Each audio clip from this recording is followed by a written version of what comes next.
காரைக்காலில் அரசு பள்ளி மாணவி ஒருநாள் மாவட்ட ஆட்சியராக பணியாற்ற உள்ளார்.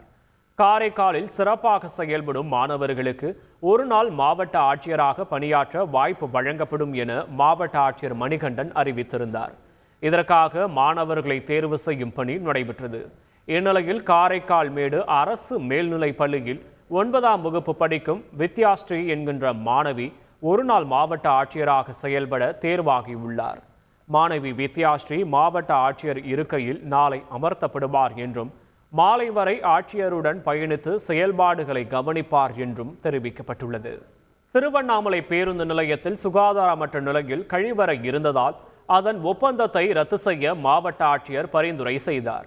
14 கிலோமீட்டர் தூரம் கொண்ட கிரிவல பாதையில் சைக்கிளில் சென்று மாவட்ட ஆட்சியர் பாஸ்கர பாண்டியன் ஆய்வு மேற்கொண்டார். அப்போது பேருந்து நிலையத்தில் உள்ள கட்டண கழிப்பறையில் டோக்கன் வழங்காதது குறித்து கேள்வி எழுப்பிய அவர் சுகாதாரமற்ற நிலையில் கழிவறை இருந்ததால் அதன் ஒப்பந்தத்தை ரத்து செய்ய பரிந்துரைத்தார்.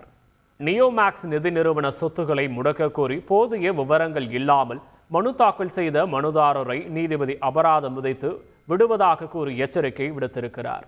திருச்சியைச் சேர்ந்த முத்துக்குமரன் நியோமேக்ஸ் நிறுவனம் மற்றும் அதன் இயக்குநர்களுக்கு சொந்தமான சொத்துக்களை ஏலம் விடுவதற்கான நடவடிக்கையை எடுக்க கோரி மனு தாக்கல் செய்தார். இந்த மனு நீதிபதி புகழேந்தி முன் விசாரணைக்கு வந்தது. அப்போது வழக்கு விவரங்களை மனுதாரர் அளிக்கவில்லை என அவரது வழக்கறிஞர் கூறியிருக்கிறார். இதனால் கோபமடைந்த நீதிபதி மனு தாக்கல் செய்வீர்கள், பின்னர் திரும்ப பெற்றுக் கொள்வீர்கள் என கூறிய நிலையில் உரிய விவரங்களுடன் மனுதாரர் மனு தாக்கல் செய்யவில்லை என்றால் 1 லட்சம் ரூபாய் அபராதம் விதிக்க நேரிடும் என எச்சரிக்கை விடுத்தார்.